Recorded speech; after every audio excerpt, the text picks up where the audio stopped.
O que existe nas cavernas que nos dá aquele calafrio? É a escuridão total? As passagens estreitas? Ou quão fácil parece ser de se perder para sempre no labirinto das inúmeras câmaras? No vídeo de hoje, falaremos sobre 3 histórias que, na minha opinião, realmente destacam todas as razões pelas quais nós, humanos, achamos as cavernas tão assustadoras. Como sempre, a descrição do espectador é recomendada.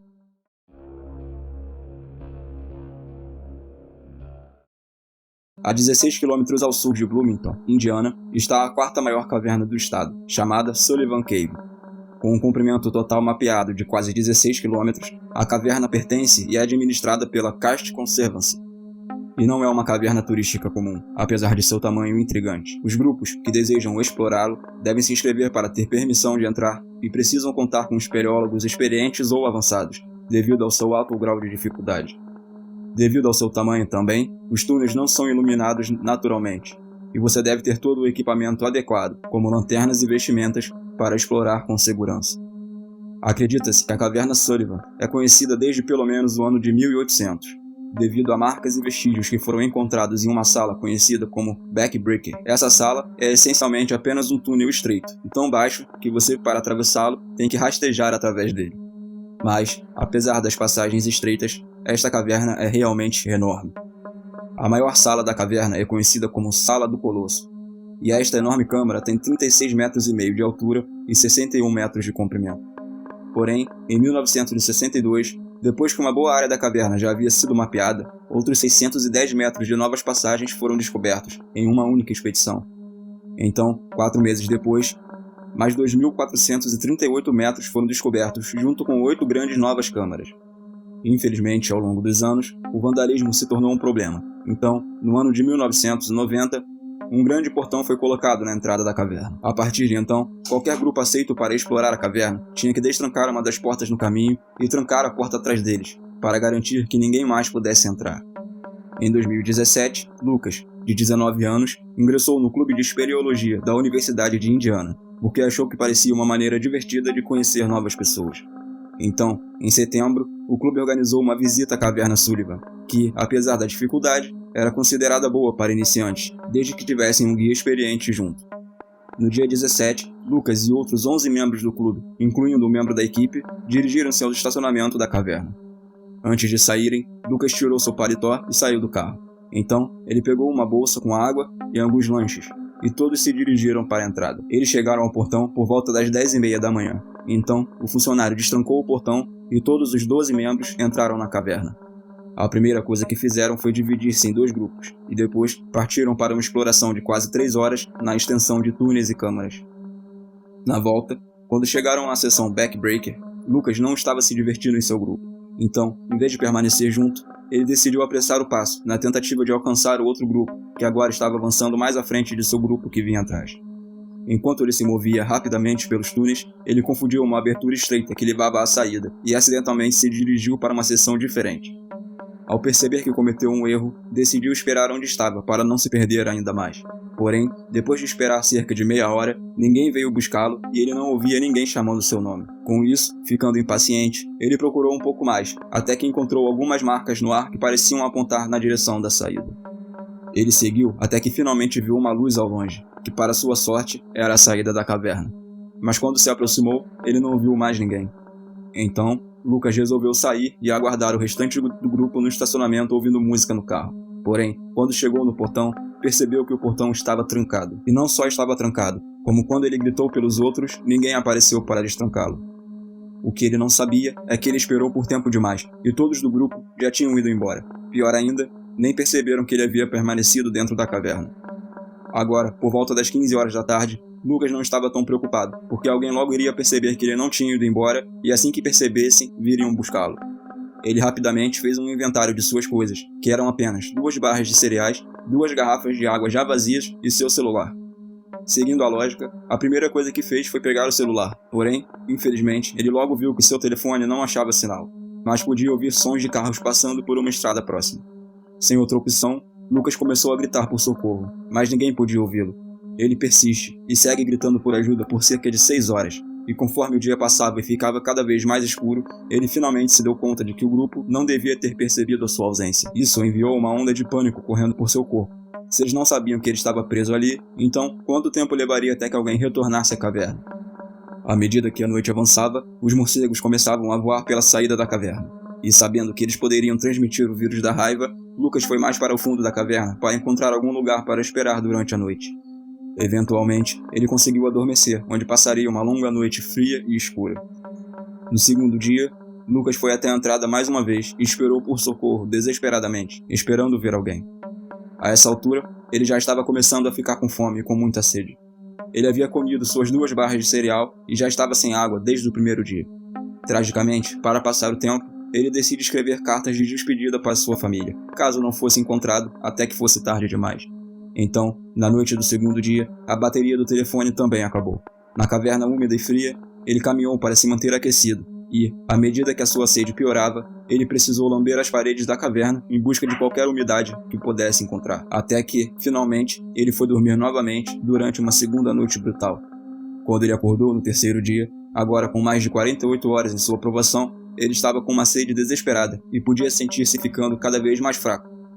Sem comer há dias também, era cada vez mais difícil se manter aquecido, já que o seu corpo não tinha calorias para queimar. Ele estava ficando com tanta fome que pensou em comer os grilos que se aventuravam dentro da caverna. À medida que a noite se aproximava, Lucas enrolou-se em posição fetal e esperou em silêncio. Então, finalmente, durante a madrugada do terceiro dia, ele pensou ter visto uma luz.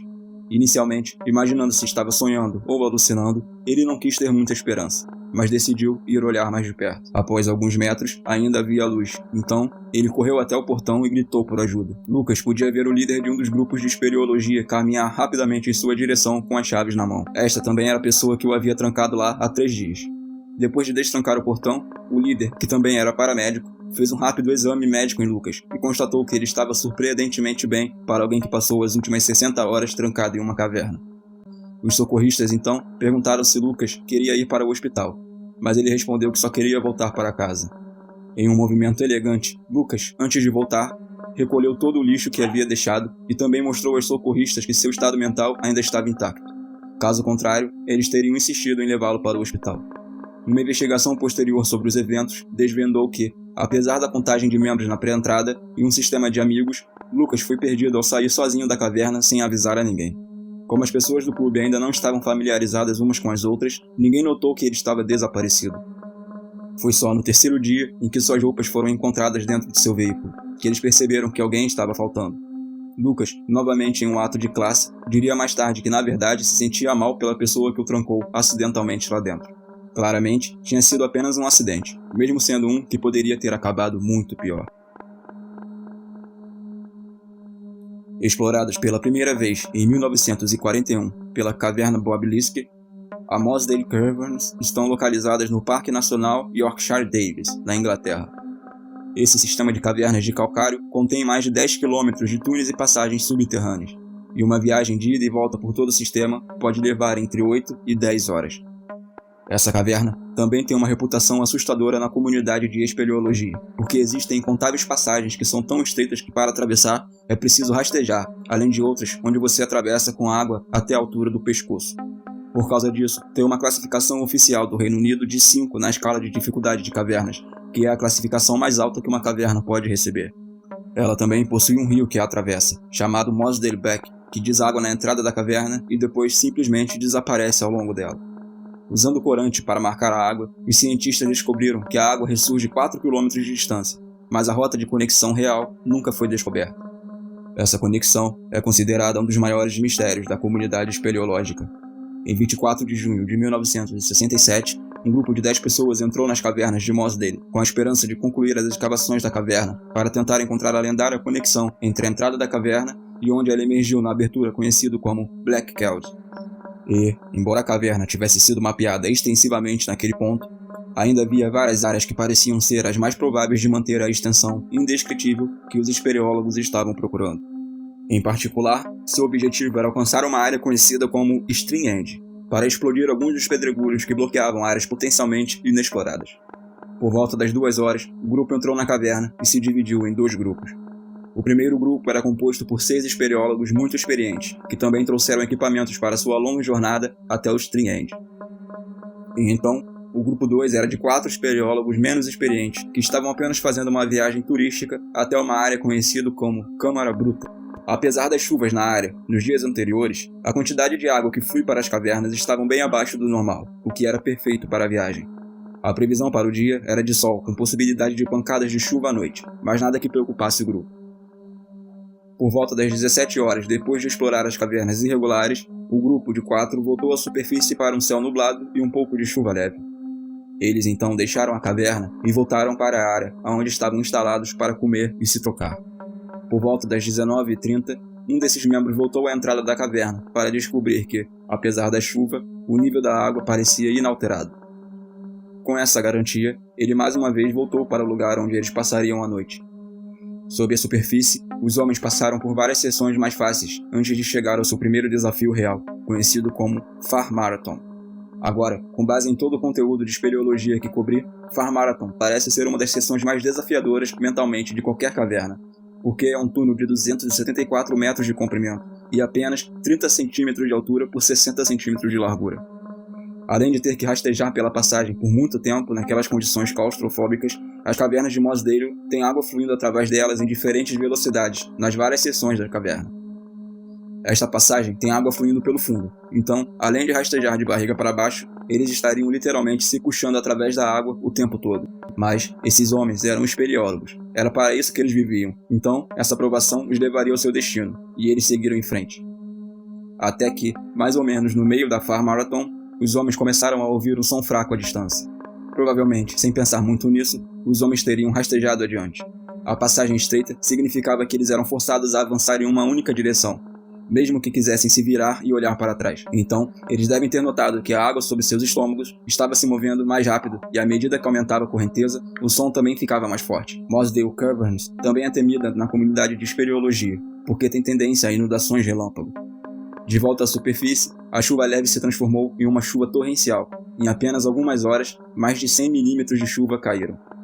O mesmo membro do grupo que veio verificar a caverna antes, voltou apressadamente para a entrada da caverna às 21 horas, para descobrir que, onde a entrada estava apenas algumas horas antes, agora havia um lago turbulento. A entrada inteira estava agora submersa em água. Ele correu o mais rápido que pôde por 3 quilômetros até uma fazenda próxima para pedir ajuda e avisar a polícia. Por volta das 23 horas, o resgate na caverna havia começado. Por ser um local famoso pelo número de cavernas na área circundante, os socorristas estavam muito acostumados a ter que fazer resgates em cavernas. Mas as cavernas da Mossdale eram diferentes das demais. O tamanho do local e a vazão da água que flui para dentro dela significa que os socorristas locais não poderiam fazer isso sozinhos. Eles tiveram que ligar para uma organização de resgate de cavernas maior para obter ajuda. Em poucas horas, centenas de socorristas e outros voluntários estavam no local. Para interromper o fluxo de água, os socorristas tiveram que cavar uma enorme vala de desvio. Então, depois de desviar a água, eles tiveram que construir uma barragem para bloquear totalmente o fluxo. Na manhã seguinte, entre a barragem, vala de desvio e 19 bombas d'água, o nível da água começou a baixar. E, embora a barragem estivesse instável e precisasse de reparos constantes, uma equipe de buscas decidiu descer a caverna. Eles rastejaram com um misto de coragem e temor pela barragem instável, e encontraram sinais de inundação em todos os lugares ao longo da caverna. Eventualmente, eles alcançaram a Hope Chamber, e foram capazes de espiar por cima da borda e ver mais fundo na caverna. Horas antes, os homens rastejavam por ali o mais rápido que podiam. A água fluiu cada vez mais forte abaixo deles, até que finalmente tiveram dificuldade em manter a cabeça fora d'água. Eles tentaram freneticamente chegar ao final da Far Marathon, na esperança de uma passagem que lhes oferecesse refúgio das águas correntes. O líder do resgate era chamado John Ogden. Ele estava à frente do grupo e era o espeleólogo mais experiente entre eles. Reconhecendo a gravidade da situação e não vendo o fim do túnel à vista, ele encontrou uma rachadura no teto em que estavam e tentou subir por ela para sair da água, mas a rachadura era pequena demais. Não havia espaço para mais ninguém. E enquanto John se enfiava o máximo que podia pela fenda, ele provavelmente sabia que todos os 6 espeleólogos e seus amigos do grupo de resgate estavam se afogando a poucos metros abaixo dele. E, eventualmente, a fenda em que ele estava também se encheu de água, e John sucumbiu ao mesmo destino dos outros. Horas depois, na Holt Chamber, quando os socorristas olharam mais fundo na caverna, eles viram que as passagens ainda estavam totalmente submersas. Já era tarde do dia 25 de junho, 24 horas desde que os 6 espeleólogos entraram na caverna e 12 horas desde que o resgate foi iniciado. Infelizmente, nunca saberemos exatamente quando os 6 perderam a vida, porque ninguém do grupo sobreviveu para contar os acontecimentos. No entanto, é provável que, quando os socorristas entraram na caverna, os homens já tivessem perdido suas vidas há horas. Então, às 5h40, a água baixou o suficiente para que os outros socorristas encontrassem 5 dos 6 homens, todos sem vida. Naquela noite, os já exaustos socorristas decidiram que era improvável que os 6 homens tivessem sobrevivido e adiaram a busca restante para o dia seguinte. Então, na segunda-feira, 26 de junho, mais chuvas atrasaram os esforços de resgate novamente. Até que, finalmente, na terça-feira, 27 de junho, o corpo de John Ogden foi descoberto na fenda, em Far Marathon. Infelizmente, apesar de encontrar os corpos, as autoridades consideraram o resgate muito perigoso de realizar, então a caverna foi selada, com eles lá dentro. 3 anos depois, amigos e familiares conseguiram mover os corpos para uma outra área da caverna, a salvo de inundações, agora sendo chamada de O Santuário. Hoje, o desastre das cavernas de Mossdale continua sendo o pior da história do Reino Unido. Gauteng é uma província da África do Sul conhecida por sua terra rica em minerais e responde por cerca de 1/4 da produção de minérios total do país. No final da década de 1890, mineradores de calcário em uma área a noroeste de Joanesburgo descobriram vários ossos que pareciam ser restos humanos. Apesar de muito parecidos, quando os fósseis foram examinados mais de perto, parecia haver algo estranho com eles. Os mineiros, então, avisaram os cientistas que iniciaram uma exploração científica na área em busca de mais vestígios. Então, na década de 1930, começaram as escavações sérias da área, à medida que mais recursos e visibilidade eram alocados para as descobertas. À medida que mais trabalho foi feito, eles perceberam que aqueles não eram restos humanos. Eles eram, na verdade, os restos mortais de alguns dos primeiros ancestrais dos humanos, conhecidos como australopitecos. Essas descobertas levariam mais tarde o local a ser batizado como o berço da humanidade, devido aos numerosos vestígios pré-históricos encontrados naquela área. Alguns desses fósseis foram datados de mais de 2 milhões de anos, se tornando alguns dos mais antigos já descobertos.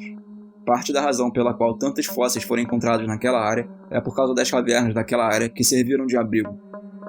Estas ofereciam um refúgio que preservava os restos de animais em condições meteorológicas, que de outra forma teriam sido degradados mais rapidamente. E desde essa descoberta inicial, um trabalho paleontológico significativo foi feito na área ao longo do último século. Além do trabalho científico, as cavernas se tornaram uma grande atração turística. Por estarem a apenas 45 minutos da maior cidade da África do Sul, os passeios acontecem a cada 30 minutos, 7 dias por semana. Cada um desses passeios desce até a caverna conhecida como Sterkfontein Cave, dando aos turistas um close da vida selvagem, das formações rochosas e até mesmo de um lago subterrâneo. Tal como acontece com muitas cavernas de calcário, a água corre através da rocha e esculpe túneis profundos e sinuosos em direções aleatórias. As cavernas de Sterkfontein, em particular, parecem quase uma enorme teia de aranha por causa de como os túneis se ramificam em todas as direções. Muitos deles estão completamente submersos na água e na escuridão total, porque estão longe da entrada onde qualquer luz poderia alcançá-los. E entrelaçado a esses passeios está o conto angustiante de Peter Verhunsel. Em 29 de setembro de 1984, Peter e 2 amigos chegaram à caverna para fazer um mergulho no lago subterrâneo. Cada um deles tinha um único aqualung, que é um tipo de traje de mergulho, e uma única lanterna, e não carregavam muito mais por causa da pouca profundidade da água em que iriam entrar. Os 3, então, entraram no lago e começaram a explorar a teia de aranha dos túneis. Peter era o menos experiente dos 3, e por algum motivo, ele continuou soltando a linha de segurança e explorando as passagens laterais à medida que avançavam. Entenda, no mergulho em cavernas, a regra de ouro é nunca entrar em uma ramificação sem a orientação de uma linha guia. Além disso, você nunca deve fugir do planejado enquanto estiver lá, porque geralmente essas cavernas de calcário são labirintos sem saída. Não há lógica ou razão para a maneira como a água escava os túneis. Se você não tem uma linha para guiar a saída, a chance de se perder é incrivelmente alta. Cada vez que Peter saía da linha, seus amigos viam e iam agarrá-lo. Mas, na terceira vez que ele soltou a linha, seus amigos não viram para onde ele havia ido. Surpresos com o sumiço de seu amigo, eles procuraram, mas não encontraram nenhum vestígio dele. Logo, não podendo ir muito longe da linha guia, eles tiveram que abandonar sua busca por ele e voltar para pedir ajuda. Enquanto isso, depois de explorar brevemente, Peter procurou o caminho de volta e percebeu que estava perdido. Ele buscou freneticamente pelo túnel de volta à linha, mas rapidamente percebeu que havia cometido o maior erro de sua vida. Se ele não encontrasse uma saída, acabaria ficando sem energia e se afogaria. Ele continuou a procurar desesperadamente pelo caminho de volta, quando milagrosamente encontrou uma bolsa de ar. E, além dessa bolsa de ar, havia uma passagem larga, onde encontrou até uma pequena ilha de areia no final do túnel. Então, Peter subiu na ilha aliviado, pensando em o que faria a seguir. Pelo menos agora, ele não ficaria sem energia e se afogaria. Mas como seu suprimento de ar era limitado, ele não tinha ideia de para onde ir, ele não podia retornar e procurar a linha guia. Então, teria que esperar até que a ajuda viesse buscá-lo. Mas, felizmente, seus amigos estavam na linha quando ele os viu pela última vez. Então, definitivamente iriam buscar as autoridades e pedir ajuda. Peter apenas tinha que esperar. E ele esperou. Ele esperou por um longo tempo, até se cansar. Quando estava cansado o suficiente, ele adormeceu durante a noite. Mas quando acordou, a ajuda ainda não havia chegado. Após isso, Peter esperou o dia seguinte inteiro e ainda assim, nenhuma ajuda veio. Depois, aguardou no dia seguinte. Então, uma semana inteira se passou enquanto Peter estava sentado no fundo desta sala, nas profundezas da Terra. Enquanto isso, as autoridades vasculhavam os túneis, presumindo que Peter havia se afogado, sem saber da existência de um bolsão de ar no qual ele poderia sobreviver. Ele também não tinha como saber quanto tempo havia se passado, já que não tinha um ciclo de dia e noite no meio de tanta escuridão. Finalmente, semanas depois, uma luz penetrou na sala onde Peter jazia e começou a procurar na escuridão. Tragicamente, a luz moveu-se para a ilha onde encontraram o corpo de Peter deitado sobre algumas rochas. Apesar de se manter vivo bebendo a água das chuvas que fluíam pela caverna, após semanas sem comida, Peter sucumbiu à fome. Ao lado dele estava uma mensagem escrita na areia que dizia "Eu te amo", para sua esposa e sua mãe. A partir dessa mensagem, fica claro que em seus últimos dias, Peter sabia que o seu fim se aproximava. Uma autópsia realizada em seu corpo descobriu que ele pereceu aproximadamente 3 semanas depois de se perder. Nesse período, as equipes de resgate vasculharam 900 metros de passagem não mapeadas, sendo necessário que eles mapeassem enquanto avançavam para garantir que não se perderiam.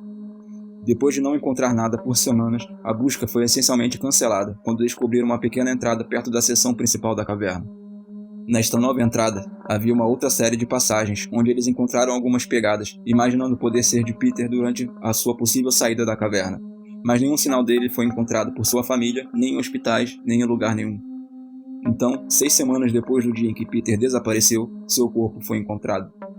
Ainda mais tragicamente, as equipes de busca e resgate descobririam que passaram a menos de 30 metros de onde ele estava em várias ocasiões. Infelizmente, nenhuma das partes ouviu os chamados da outra através da rocha sólida. Até que, finalmente, ele faleceu sozinho no escuro. Até hoje, ele é a única pessoa que perdeu a vida nas cavernas de Sterkfontein. Olá pessoal, meu nome é Guto e bem-vindos ao canal Interessante e Assustador. Esse é um dos meus primeiros vídeos, então espero que consigam aproveitar a história, mesmo com os problemas de áudio e edição. Eu estou aprendendo cada vez mais sobre o assunto a cada dia, buscando melhorar a qualidade do canal para vocês. De qualquer forma, muito obrigado por assistir, deixem um like, se inscrevam no canal e espero vê-los no próximo.